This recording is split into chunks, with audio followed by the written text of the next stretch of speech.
नमस्कार. आज आपण स्पॅनिश भाषेच्या अगदी मुळाशी जाणार आहोत, तिच्या वर्णमालेकडे. माहितीये, कोणतीही नवीन भाषा शिकायची असेल तर सुरुवात तिच्या अक्षरांपासूनच करावी लागते. चला तर मग हा मस्त प्रवास सुरू करूया. तर स्पॅनिश भाषेच्या या 27 चाव्या म्हणजे काय? खरं तर ही आहेत स्पॅनिश वर्णमालेतील 27 अक्षरं. प्रत्येक अक्षर म्हणजे एक किल्लीच आहे, जी आपल्याला योग्य उच्चार आणि आत्मविश्वासाने बोलण्याचा दरवाजा उघडून देईल. चला मग मिळूया या सगळ्या चाव्या आणि स्पॅनिश भाषेचं जग आपल्यासाठी एकदम सोपं करूया. ओके, तर आपण सुरुवात करतोय पहिल्या फेरीने, म्हणजे ए पासून जी पर्यंतची अक्षरं. मी प्रत्येक अक्षराचं नाव आणि त्याचा आवाज कसा आहे हे सांगणार आहे. माझ्यासोबत म्हणून बघा, म्हणजे सराव होईल. चला तर मग माझ्यासोबत बोला. पहिलं अक्षर आहे ए. याला म्हणतात आ. सोपं आहे. पुढचं बी, बे. त्यानंतर सी, से, म्हणजे स सारखा आवाज. मग येतं डी, दे. त्यानंतर ई, ए. मग एफ, एफे. आता जरा लक्ष द्या. जी याचा उच्चार थोडा वेगळा आहे. खे असा थोडा घशातून काढायचा. सुरुवातीला थोडा सराव लागेल, पण जमेल. ठीक आहे, पहिली फेरी झाली. आता वळूया मधल्या गटाकडे, एच पासून क्यू पर्यंत. या गटात काही अक्षरांची गंमत आहे. त्यांचे आवाज थोडे वेगळे आहेत. जसं की एच, जे स्पॅनिशमध्ये कधीच बोललं जात नाही, एकदम शांत असतं. आणि जे, ज्याचा आवाज आपण आधी पाहिलेल्या जी सारखाच, म्हणजे घशातून येतो. चला पुढे जाऊया. याला म्हणतात आचे.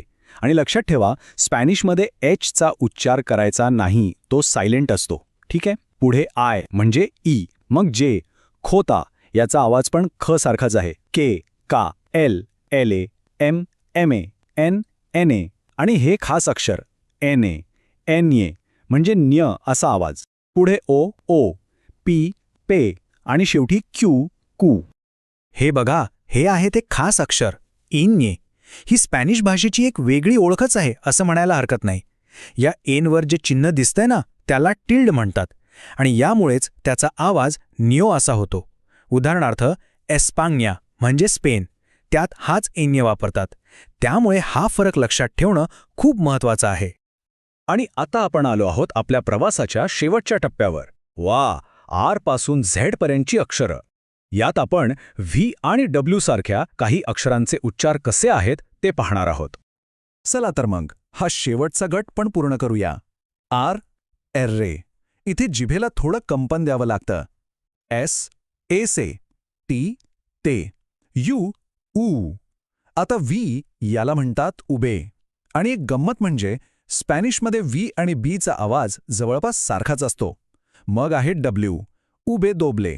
सोप्या भाषेत डबल व्ही. पुढे एक्स, एकीस. वाय, ये. आणि सगळ्यात शेवटी झेड, सेता. याचा उच्चार थ किंवा झ असा नाही, तर आपल्या स सारखाच होतो. झालं.